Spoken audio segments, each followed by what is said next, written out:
Bonjour, je suis Julie Chapon, je fais partie de la Confédération nationale du travail de France.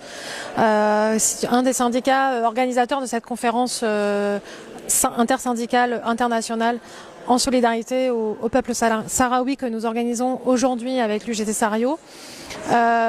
Cette décision d'organiser cette conférence internationale, c'est pour réexprimer et réaffirmer notre soutien à l'autodétermination du peuple sahraoui dans un contexte aujourd'hui de militarisation mondialisée et de guerre impérialiste et en même temps d'atteinte aux libertés fondamentales des travailleurs. Il était d'autant plus important de faire cette conférence à Paris, la veille des journées au coco, car Paris, on le sait, le gouvernement français a toujours soutenu la colonisation du Maroc au Sahara occidental. Que ce soit les déclarations récentes du gouvernement français sur la souveraineté du Maroc sur le territoire du Sahara occidental, au mépris total du droit international, mais aussi le veto constant de la France aux Nations Unies contre l'extension de la MINURSO dans sa mission pour la surveillance des droits humains. Pareil, la France a toujours soutenu les accords Union européenne-Maroc sur les accords commerciaux et de pêche qui participent à la colonisation et au pillage des richesses du territoire. Nous sommes un syndicat français interprofessionnel, anticapitaliste, mais aussi internationaliste et anticolonialiste. Et sur ces bases-là, bien sûr, nous serons toujours aux côtés du peuple sahraoui pour un Sahara occidental libre, pour l'autodétermination.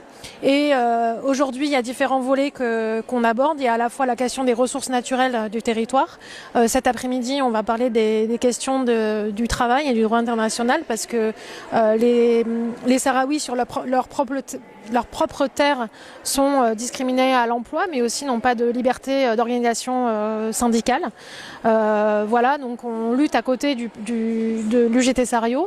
Et par ailleurs, bien sûr, on sera toujours aux côtés des familles et des proches des prisonniers politiques sahraouis pour exiger leur libération immédiate, que ce soit le groupe de Gdemisi comme les chômeurs. Et bien sûr, nous continuerons de dénoncer la répression de la monarchie marocaine sur le peuple sahraoui et toutes les exactions qui ont pu être menées, des violations des droits humains dans les territoires. On sait que le territoire du Sahara occidental, les territoires occupés en tant que syndicalistes, mais aussi les journalistes ne peuvent même pas s'y rendre depuis de nombreuses années, parce qu'il y a un blocus total sur l'entrée dans le territoire. Par contre, l'ensemble des firmes qui veulent exploiter les ressources, là-dessus, il n'y a pas de problème. Donc on sera toujours aux côtés du peuple sahraoui pour sa liberté, et nous dénoncerons toujours la monarchie marocaine sur la colonisation de ce territoire et jusqu'à la liberté. Et, comme on dit, labadil, antaklil al-masir.